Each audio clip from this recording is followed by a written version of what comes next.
This man has never knocked nobody out cold. He's a bully. He's slow. He has no skill, no footwork. He's awkward. And I have been giving him a name.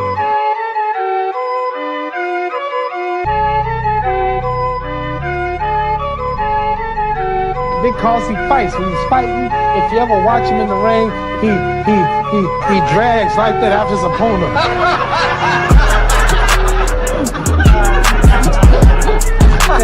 And how's the mummy gonna catch me?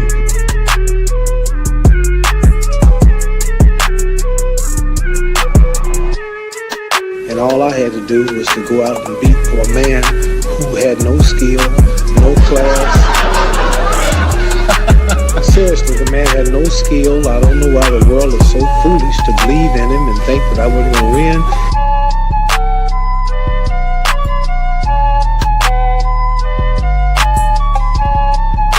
Well, when you say you're ready to go to war right now... I see that bear on the street, I beat him before the fight. You'd actually take him on before the fight? Beat him like I'm his daddy.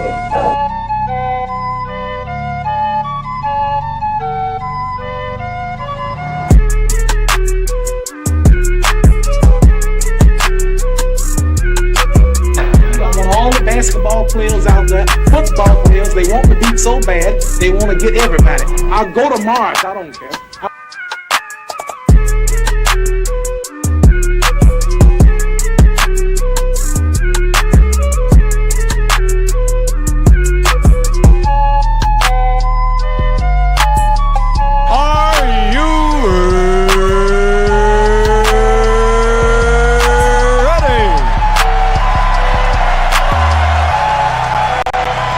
For the thousands in attendance and the millions watching around the world, let's get ready to rumble!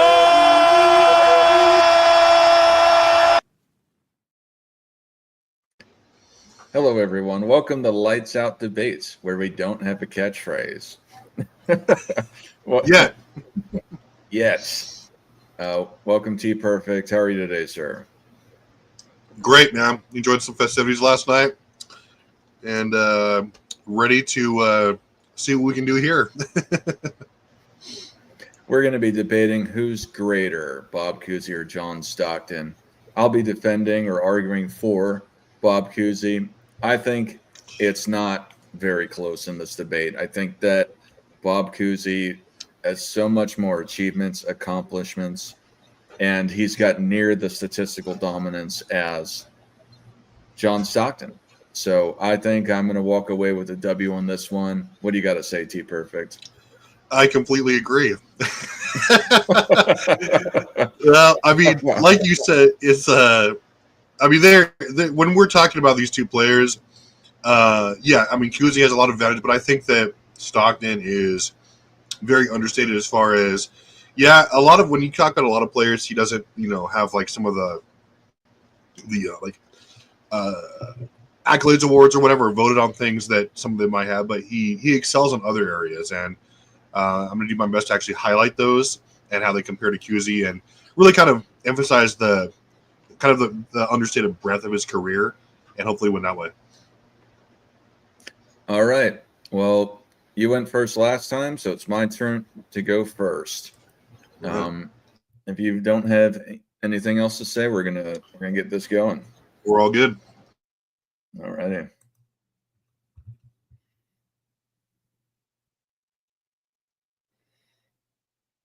Three, two, one.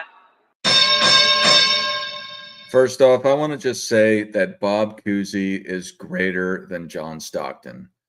Greatness is defined as the ability, quality, or eminence considerably above the normal or average. I'll focus my argument on these three aspects of basketball, and I will define them as I go through them. This debate is not about who'd win one-on-one or time machine basketball. And I just want to describe the easiest way to define greatness across time is through dominance, meaning to be commanding, controlling, or prevailing over all others. And then across all time, dominant players or teams are recognized because they simply won. To start, Bob Cousy had greater ability than John Stockton. Ability is meaning of the talent, skill, or proficiency in a particular area is dominated heads up by Bob Cousy. Outside of assists, that he's got the rebounds over him, he's got the scoring. And then even if you want to talk about efficiency, there are some reasons why the efficiency is not as strong. And I'll just get into that briefly. The efficiency is not as strong because of the rims that were around at that time. Sometimes they'd be hung up by wires from the rafters, and then, the backboard in total. And then the rim itself was not a breakaway rim as it was for John Stockton. So all those misses from free throws or shots had a better chance of rolling in versus bouncing out. So I want to say that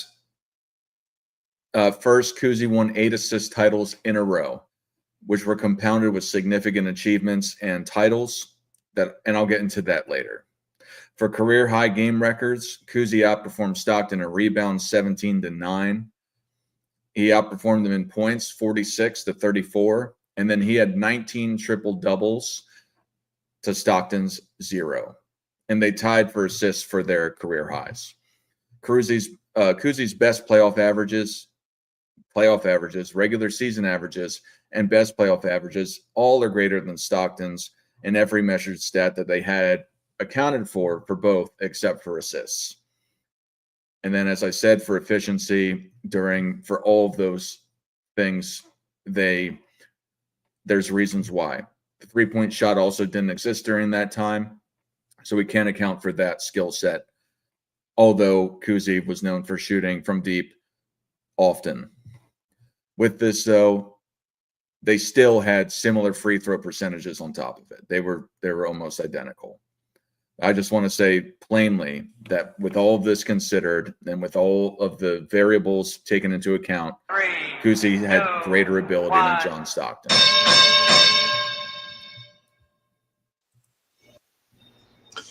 All right. So just want to kind of go into this debate. And, like my opponent said, greatness is kind of defined as prevailing over all others. And that can take many forms, especially in the sports world and basketball in particular. With John Stockton, that's no exception. And really, that's, if you look at the totality of his career, that's actually kind of really woven into the fabric of his accomplishments and, how he played, not just the length of it, but what he accomplished during that time. So for assist titles, again, like I mentioned, he does have more than Bob Cousy. They were obviously the two preeminent passers and floor generals of the generation, arguably. He does have the more assist titles than Cousy by 1-9. And then also, John Stockton does have the second most, if we're talking just in terms of impact and production, he does have the second highest assist total of all time behind Magic Johnson, despite playing 7 more total seasons than Magic Johnson. Okay, so he still maintained that level of consistency throughout his entire career. And obviously, when we're talking about his entire career, we know, and this is well stated, but consistency and availability is arguably the best ability, correct? So, and obviously when we're talking about guys like Cousy and, really not just Cousy, but anyone really throughout NBA history, with few exceptions compared to John Stockton, the consistency is really their calling card. We know that Stockton missed just 22 games in his entire 19-year career, including just 10 road games. Okay, so he was the model of consistency there.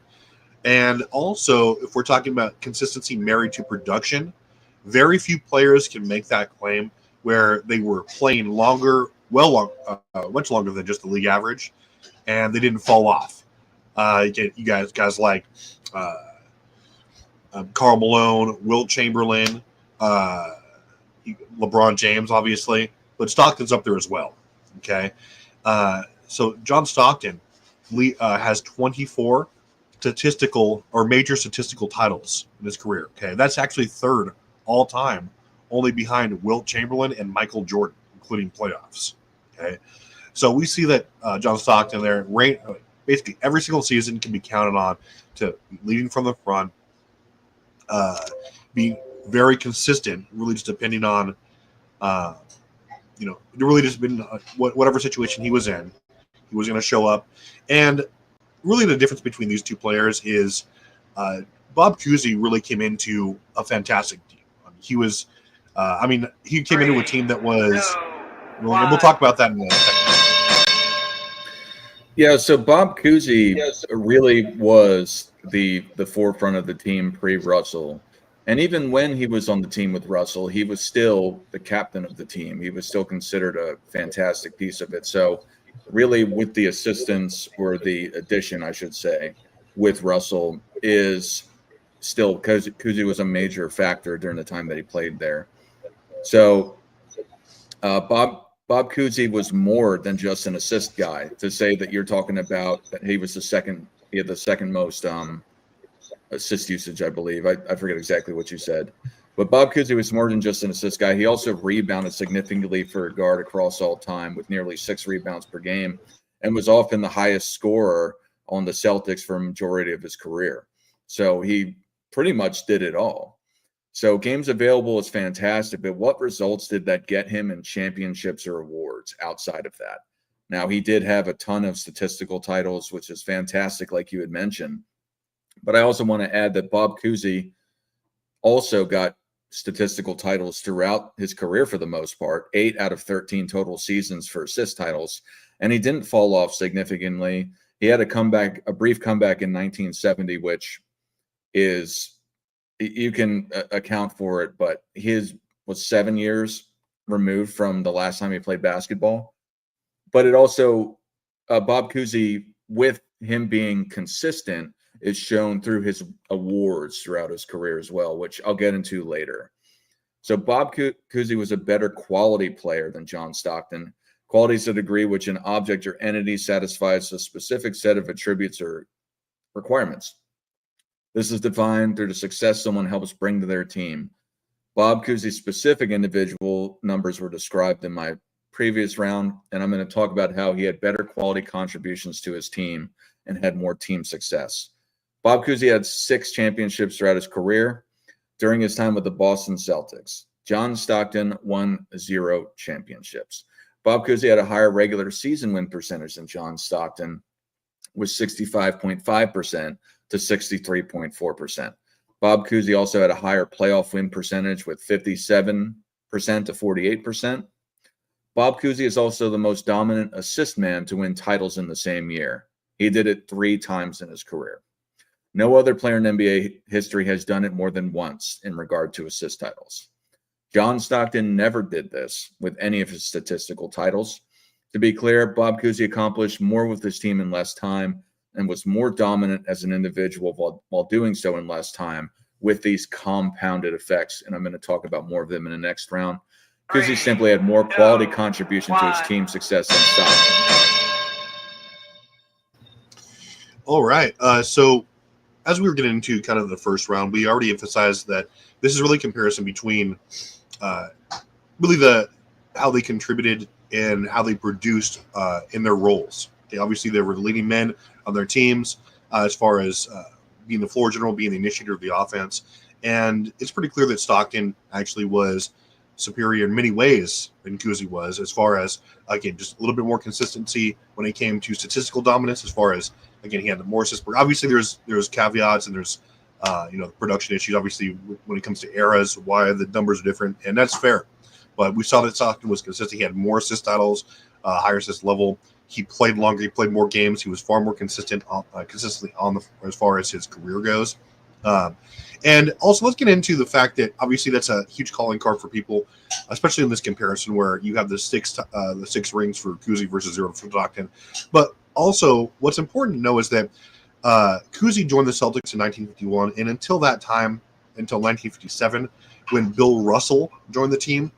Again, goes without saying that Bill Russell is, to some people, the GOAT, top 2 or 3 player of all time at worst. They were a middling franchise who would never finish better than second in their division. Also, oftentimes with the worst or one of the worst ranked defenses in the league. Okay. However, that all changed in 1957 when Bill Russell joined the team, and they famously became what is arguably the greatest dynasty in sports history. Also, just as a side note, the winning continued without Bob Cousy. From 1964 to 1969, the Celtics would win still without him, so 4 of the next 5 titles. So it was really just an issue of when Bill Russell got there, it became plug and play. You had some roster turnover. Didn't matter. They were still insanely dominant. Okay. Also, what is worth noting is that there were only, for the vast majority of Cousy's career, there were only 8 teams in the league. Okay. And that meant that all of them were guaranteed to make the playoffs regardless of record. Okay. And again, that meant also that there were only 2 rounds of playoffs. So taking nothing away from that dynasty is still unheard of and will never be replicated. But if you're comparing them, especially the winning part of it, to other players who had to go through 4 rounds of playoffs, dealing with 30 teams, it's a little bit, it's kind of just and I would say unfair, but a little bit of a misnomer comparison just because it's not really apples to oranges as far as that goes. And it's really hard. But the Utah Jazz, when John Stockton goes, they were consistently competitive. They never really finished worse than third of their division. They were consistently winning their division. They were always, again, really playoff to title contenders. They were going through also arguably much tough competition when he went in. And we'll get into that. The tougher competition aspect, I never really understood that because Bob Cousy, for some of the premier people that he faced off against Elgin Baylor, Jerry West, Joe Fulks, George Mikan, Wilt Chamberlain, amongst others that were in the league. There's a plethora of all-time greats, just like in any era that he faced off against. And these all-time greats, you talked about apples to oranges. How are you going to be able to do that in the same respect when it's a different era? I'm unsure how you're going to do that in respect to that comparison. And you said he was more dominant. Yeah, he had 1 more assist title, which is fantastic. It was more dominant. However, Cousy was still by far the second most dominant assist guy. You talked about the Celtics were middling. They also had the best offense in the league during the times that they weren't winning the championships pre-Russell. It was still a relatively great team, specifically on offense. So, and then you talked about the 8 teams for playoffs, regardless of record, 2 rounds of the playoffs. Ultimately, a championship is a championship. And that's what it comes down to. You can talk about bubble championships, the competition on whatever side of a conference in modern day era. It all comes down to, did they win or not? And Bob Cousy did for a majority of that time. And who's to say that Cousy didn't influence Russell's impact on winning, because he was one of the greatest offensive players in the league at the time. So how much influence did Bob Cousy have over him? Russell often gave, for qualitative standards, gave a lot of respect to Bob Cousy and his impact on the Boston Celtics. But Bob Cousy is more eminent than John Stockton, meaning a position of prominence or superiority. It applies to Bob Cousy with his on-court awards and off-court contributions to basketball. Bob Cousy was a first-team All-NBA person 10 times to John Stockton's 2 and a 12-time All-NBA to Stockton's 11. Bob Cousy was a 13-time All-Star. John Stockton got it 10 times, even though he played 19 seasons, 13.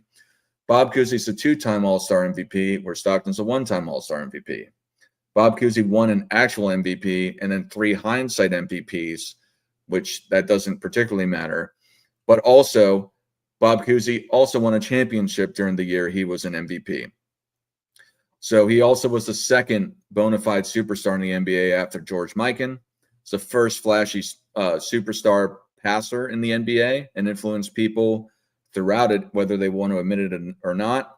First guy with a shoe brand, influenced guys like Magic Johnson, Larry Bird, and Michael Jordan to do so. And then he also had greater ability, greater quality, and greater eminence than John Stockton.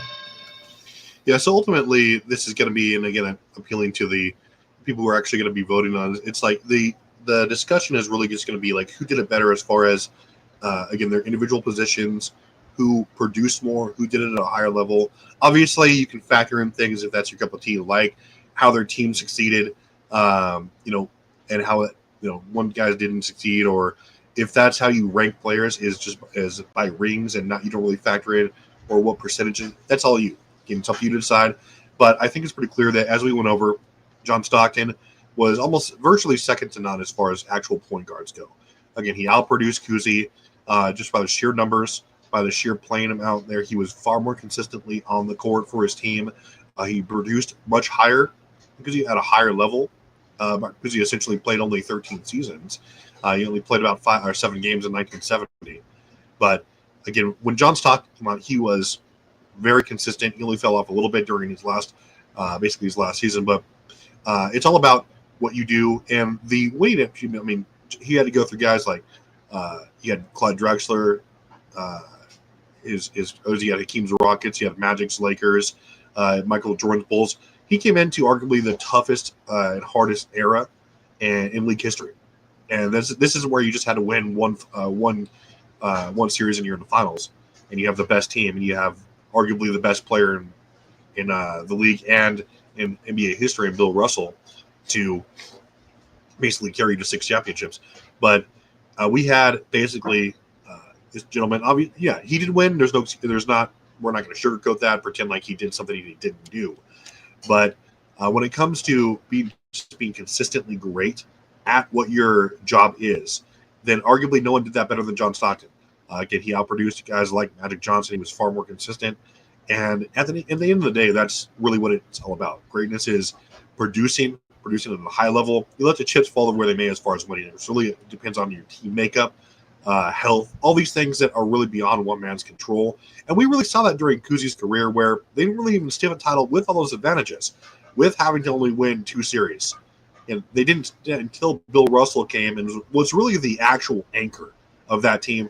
That's evident by all the numbers and everything before that team and what was after that team. And obviously, when Cousy left, they didn't miss a beat. So you're talking about, again, a great team that was really just centered around one player.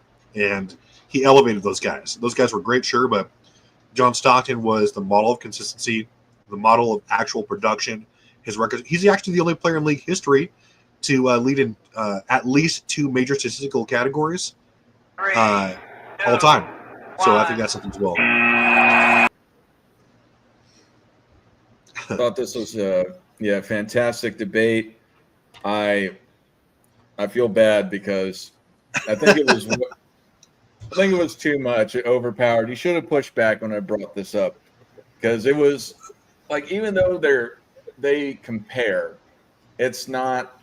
I don't think it's particularly close. Like it's not. It's unless you use the error argument. Anyway. Yeah, error argument is tough though, because I don't believe in that either, because it's just, you can't play like you see all the time time machine basketball, because it's like it's how it evolved. You can't drop people in and be like, oh, you know all this stuff and you know all the advantages that you're going to have. It doesn't work that way. You play within the confines of what you're given. And yeah, Cousy, was pretty much unmatched. He has all NBAs. He has the MVP. Like you said, I hope you wouldn't notice, but you did. Where even though they weren't winning championships, they were the league's best offense for virtually up until Russell came. So that's something. And then it's just really tough. When you're the 6 rings thing to 0 is always tough, just because it's hard to kind of dance around that and just be like, well, that doesn't matter. So it's an uphill climb for sure. And it's not that Cousy was pretty much the offensive train for that team almost till he retired. The last couple of years he fell off with his point production, but he was the leading scorer on that team for a majority of his career. So he had a lot of impact for scoring, let alone passing. He had the most assists in the league 8 times in a row. And a respectable rebounder. I didn't actually get the ranking for him, but for point guards, I'd imagine at least he's a top 20 rebounder for point guards all time, for having averaging over 5 rebounds per game. That's absolutely fantastic. But I do want to give, because I haven't said anything particularly great about John Stockton yet. I want to say that he's an absolute fantastic player too, having the ability to get the assist title 9 years in a row while getting steals titles, and like you had mentioned, having the consistency over a 19-year career, and having the totals of being the total steals and assist person of all time. It's a fantastic feat to have. And you know me, I like to bring it back to my side of the argument. Totals are fantastic. It shows that you can do it. But what results came from that? The assist titles and steals titles, and he got some all NBAs and some all defenses. But the bottom line is where did the championships go? So he was a fantastic individual producer. His teams were great. I mean, they made the playoffs, I think, every year of his career. They just weren't as great in total in comparison. So, you know what I mean? He's still an all-time great. Yeah, I love John Stockton. I think he's wildly underrated, especially for what he accomplished. Like with that, it's like you said, he mentioned it's so hard to like when you're doing that kind of a debate, unless you just like you said, unless you just attack the other era. Like I did a little bit, and I tried not to go too far down that rabbit hole, but it's just like you can't, especially like when you're just comparing them straight up. It's the one guy. The resume is just, besides just the totals and stuff like that, it's pretty night and day. But Stockton, I think he hangs his hat on the consistency and being the only player to have some of these things is pretty crazy. This is why does Dar look like Jake Paul?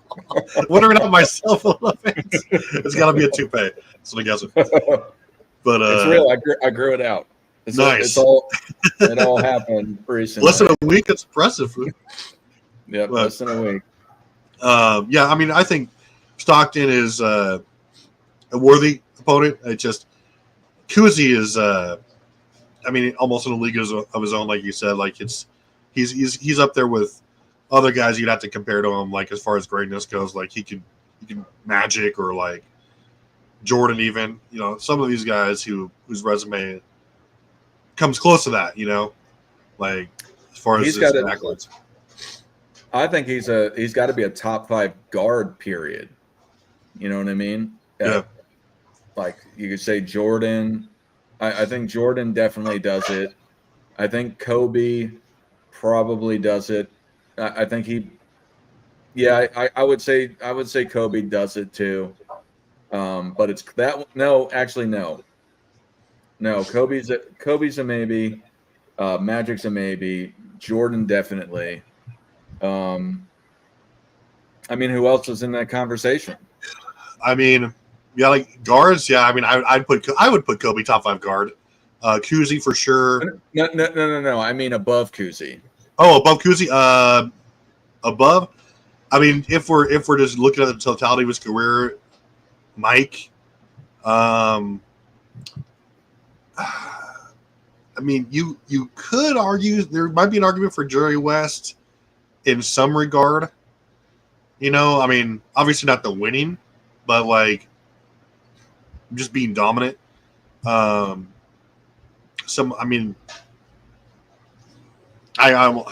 almost said James Harden, but like it's just statistically, but it's not really. Yeah, I don't really think. Yeah, if you're looking at the breadth, especially like you said, he was a lot of the times the leading scorer, also for that team, and that's why I kind of get pushed back on the whole Bill Russell thing is because, you're the defensive anchor, sure, but this guy was probably the best passer and scorer on that team. Yeah, like that to me is, Bill Russell had his share of help as well, but that's. Yeah, to me, if you're being objective, it's probably objectively only Mike. Yeah, I think he's the only one that definitively is greater than Cousy. Like that you can't argue. You don't have a strong argument against it, and it's Havlicek. You can't.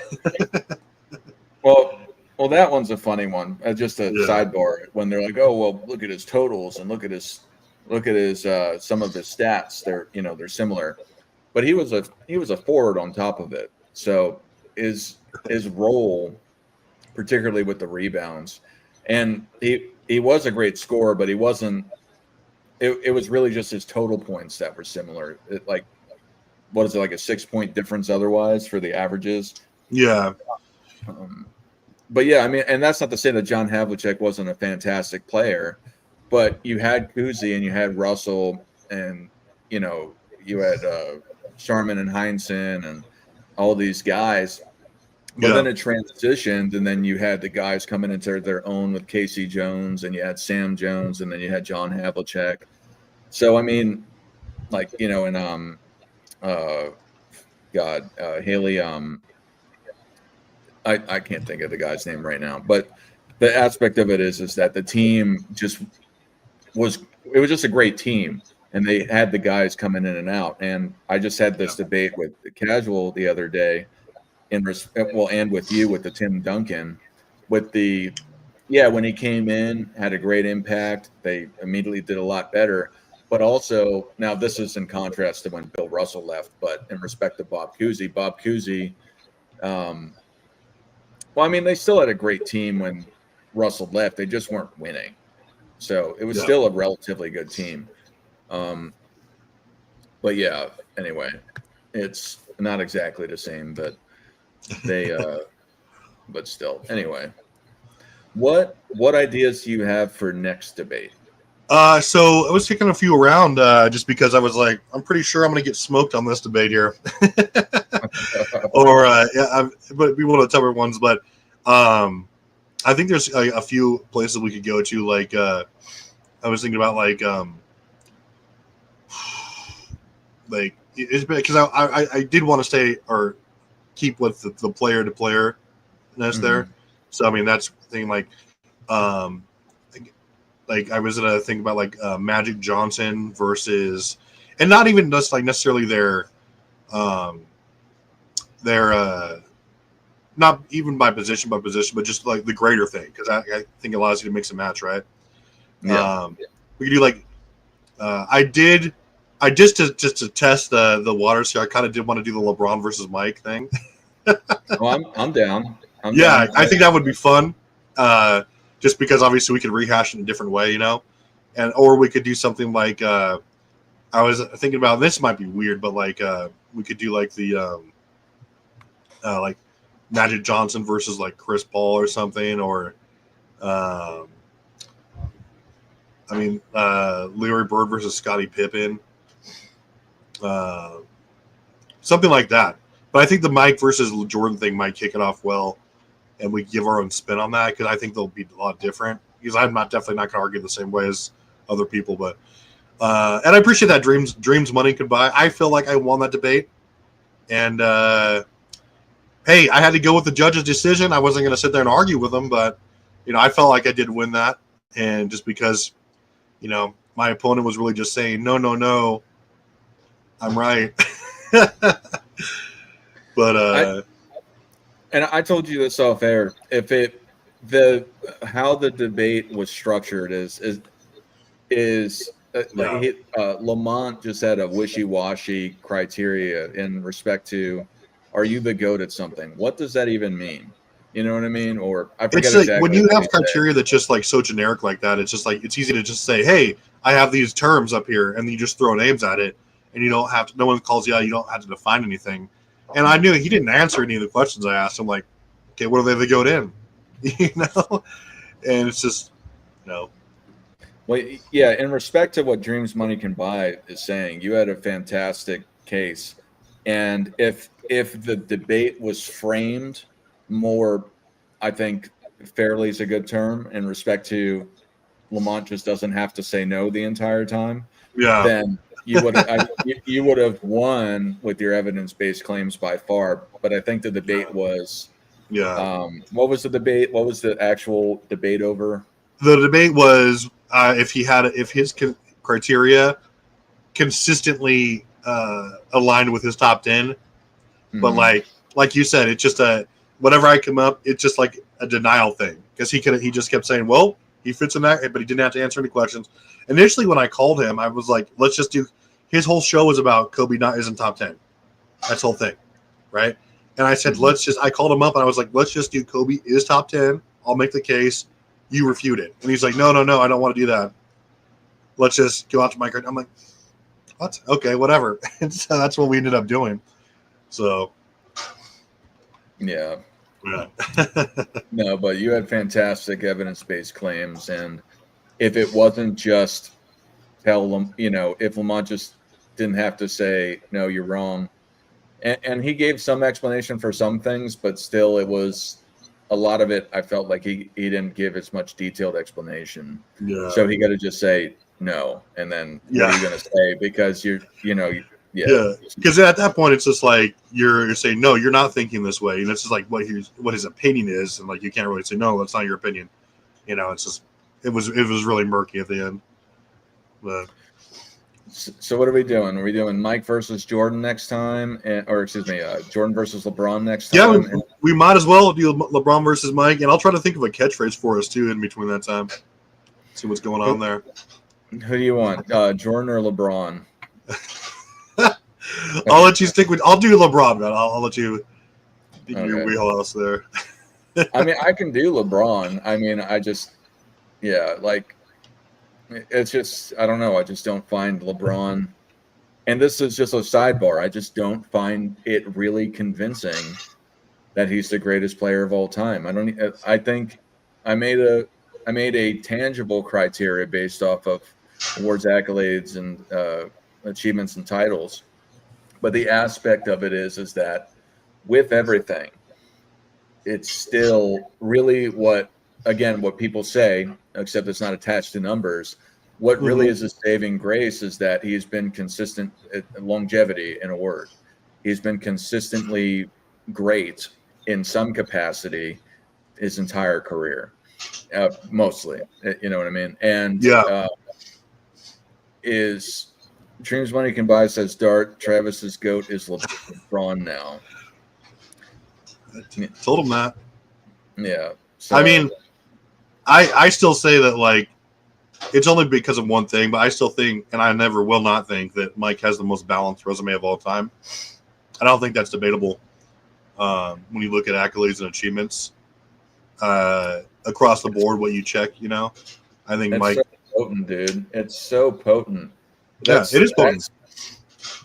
And you can make it. It's, again, this is like the criteria that I made, or excuse me, the formula or the list that I made is based off of it's not direct comparisons. So when you direct compare somebody like Michael to Wilt, it's a little different, because you can't say, well, if I say, well, Jordan had more All-NBA defenses than Wilt, it wasn't available until the end of his career. So what does that even mean? You know what I mean? Or DPOY, like that. It's disingenuous. But but in respect to considering all of these sorts of things and just doing a blanket statement, Jordan versus LeBron, I really don't find it particularly close. There's a lot of intangibles that you can bring in that you can argue for LeBron, with doing it on 3 different teams, or amongst other things. But the aspect of it is that through not the entirety, but a large chunk of Jordan's career, he essentially got pretty much he got at least every general high award you could get with the All-NBAs and All-NBA defense. He did that for majority of his career.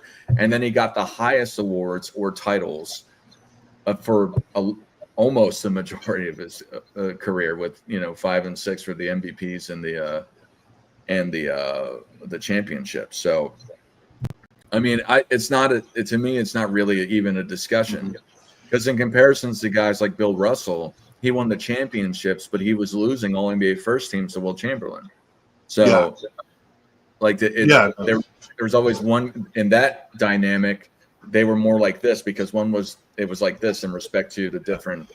The thing that I like this debate too, because the way that to attack it now, and I see this, is like there's a lot of information, but I like going against like this one too, because I found out that I can argue both sides pretty effectively, because there's different things that you can use effectively for them both to have the case.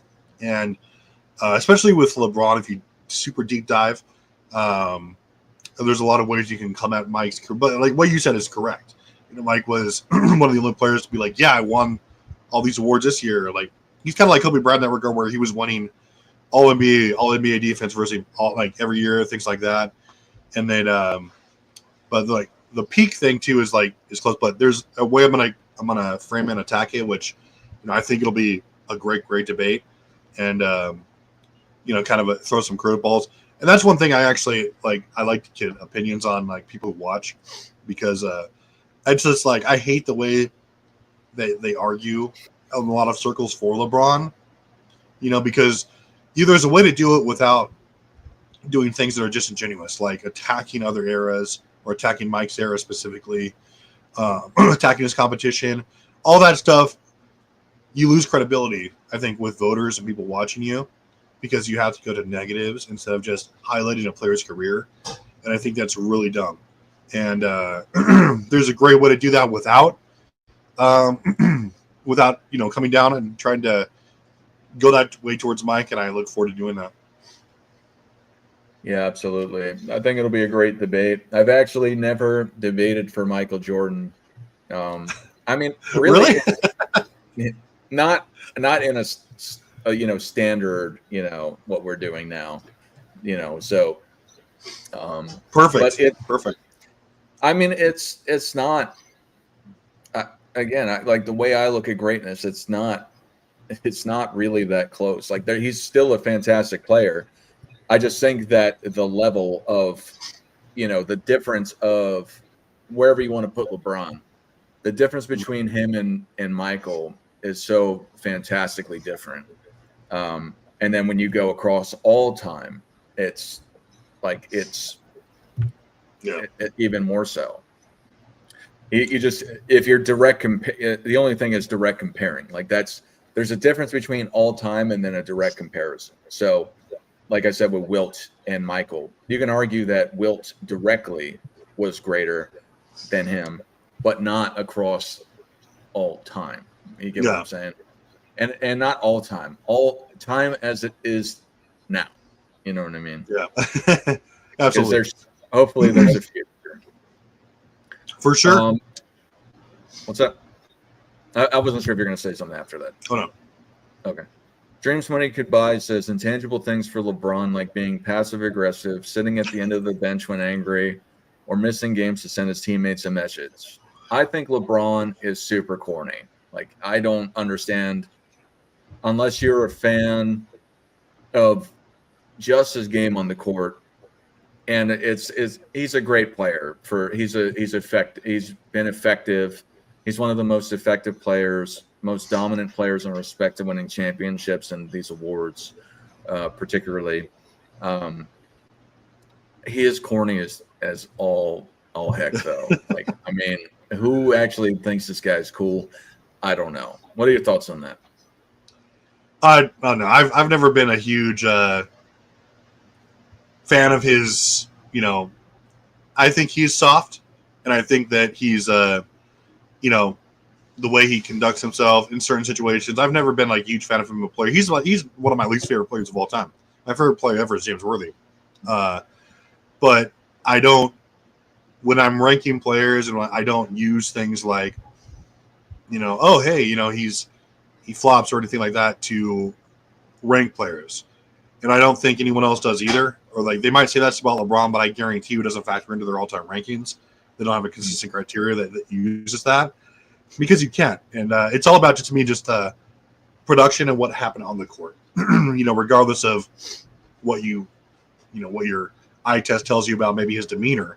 Because no, I mean, I'm not picking LeBron in an all-time draft first, or ahead of some of these other guys. But if you are trying to, to me, it's all about just the production. When the rubber meets the road, what did you get done? What does your resume look like? How consistent are you? What are your, all the stats? What does everything look like? And you just cut out all the stuff that doesn't matter. And to me, his antics or whatever doesn't matter to me. Like, because all throughout history, there's been guys who have been weird and done stuff like that. But to me, that doesn't really factor into how I rank him. Yeah, I mean, I don't put him out of the top 10 because he's super corny. I did have him out the top 10. And I'm like, even if I add some of these negatives to it, he's still got to be top 10. He's definitely one thing that I discovered through my more detailed formula per se is because I think that, and I think most people agree with this, whether they are cognizant of it or not, is that the potency of a season really affects how people think of players. So, like with the Kobe Bryant, with the All NBAs and All NBA first team, and the defense. So you got all of these things, and it's just so consistent over the career. Or same with Mike and even LeBron to a certain respect, particularly with the All NBAs. He's the most with All NBAs. But having all of it happening in the same season is what makes somebody great. Like Elvin Hayes, if you look at his career, and not to say that he's not an all-time great otherwise, but he wouldn't even be talked about, or excuse me, Willis Reed. Willis Reed wouldn't even be talked about if he didn't have that one fantastic season in 1970. He won MVP, Finals MVP, All-Star MVP, freaking the championship, the All-NBA, I think the All-Defense that came out, and I think he had a statistical title. But if you look at the rest of his career, it's not nearly as strong. But that in itself is so fantastic. Kind of like Bill Walton. Bill Walton had a fantastic 1977 season, and otherwise he was injured the entire time. And then, he came back in the Celtics, became sixth man. But the point is that those highly potent seasons matter, I believe, more so than a collective. But generally speaking, if you are getting all NBAs every year, you're generally going to you're going to be an all-star as well often. Really, all-star is probably the lowest hanging fruit, but it still matters because it has that opposite side of greatness of the eminence or the popularity of a player, which I do really think matters if you're talking about impact over the sport or over particularly the organization of the NBA. So usually if you're going to win an all NBA, you've probably won the all-star. So, but that's still showcasing that. Yeah. And all great points. We'll see how they all come together next week. Should be a good one. Dreams Money Can Buy says, I respect Dart because he ranks Jim Crow athletes like a Mike and Dave Bing, Bob Pettit, and Tarzan Cooper. And that's the point, is that it's not that these guys' fault, and people will essentially say it's your fault because there were no black players or less black players when they were playing, depending on the time. And it's not their fault. It doesn't mean that they weren't great.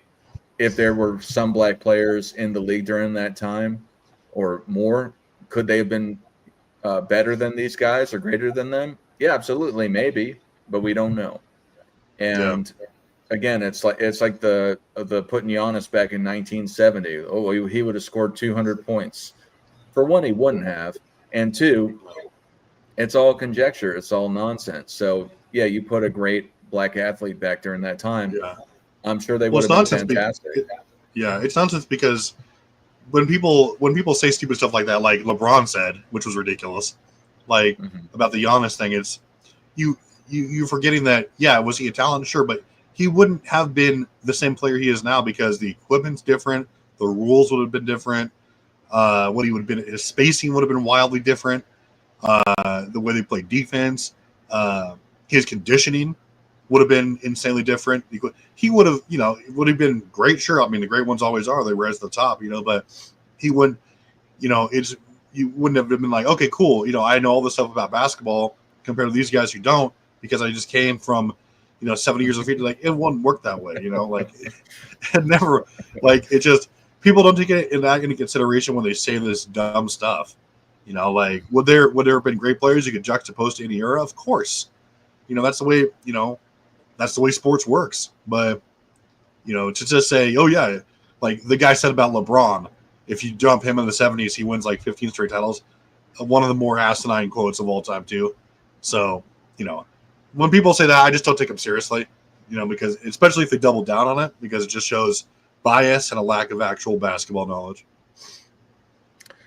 Are you interested in doing teams down the line? Sure. And teams, like you said, the teams in respect to the greatest ones. Like you said, I think that was a great thing what you said about it's less productive to say who would win heads up because, there were a lot of differences. But, yeah, which one was greater was a lot, I think that was a way better idea. And we could do that. Yeah, teams would be fantastic. Whatever you want to do, I think that we could, because that's a great topic. Yeah, the thing that they wanted to do on Goatcast, it's too complicated and convoluted. That candidly, I just don't find any sense to it. It just especially if you're King's Speech Row and you're like, no, I don't lose, and you just want to talk, you want to debate after you lost for like another couple hours. I'm like, no, hypotheticals. It's like, okay. Yeah. What about Al Harrington say he can take Willis Reed? I didn't hear that. Yeah, what are your thoughts on that though? No. Willis Reed would smack on that man. Like what? Yeah, especially just straight up, no. Yeah, Willis Reed. I think probably. And then there was the he said Chamberlain Archive did something on it. Okay, I haven't seen that, but yeah, I probably, again, it was Al and Gil chatting. Well, Gil that makes sense. Yeah, he's always all the worst clown takes come from Gil's podcast. Yeah. But no, but in a phrase, probably not. And I mean, even if you did drop him in the 1970, probably not. No, yeah. What? I mean, very few players could you say, yeah, this guy would snack on anyone. Like, sure, if you drop like a prime Shaq anywhere, he'd probably feast just because of, who Shaq was. But, Al Harrington, no, you're not just going to take a guy because he plays today and send him back there and he's dominating. It doesn't work like that. Like an example is like, you could bring Cousy into the 90s, right? Where he can do anything with his dribbling. Like, he's not restricted. He can, the offenses are not rudimentary. The equipment's way better. Cousy probably leads the league in assists. Probably like a 25-13 guy, maybe. Who knows? I think that's unfair to say that the offense was rudimentary back then. So it was different. I mean, they're coming up with new ideas. They integrated the 3-point line. There's different factors to it. Yeah. But I mean, the fast break offense, let alone the triangle offense. I mean, these things are, foundational pieces to basketball today. Even if it's not directly to triangle, just general motion offense. I mean, these are fundamental things. Yeah, I know. It's like you get your shot, you head on back. Somebody averages 25 rebounds. Yeah. All right, man. This was a fun debate. You have any last words for the people? Guys, keep on showing up, and we're trying to do bigger and better things. Like, we're going to keep on bringing the best debates here, and obviously we're trying to branch out our topics here and everything else. But this is going to be the primetime debate stuff. Obviously, we're going to have other guests on here, judges, where we're going to a bunch of stuff, bunch of ideas, and like I said, you guys are in the infant stages of this, and obviously you've got Woodage here from Bitten Dreams Money, all these years, and so we're trying to lay the foundation with these great debates and hopefully give a takes that you guys really haven't heard before, differs from the norm, and rooted in logic and reason rather than heavy emotion. But obviously great debate out of you, man, and can't wait for next week. Should be a banger. Jordan versus LeBron, the greatest of all time versus the greatest of sometimes. The ghost, because sometimes he disappears. Man, that's right. Anyway, that's just a jab. But yeah, thanks, man. I hope you have a fantastic rest of your day. Everyone that watched, thank you for watching. And hopefully we come up with a catchphrase by next week. Working on it. Yep. All right, man.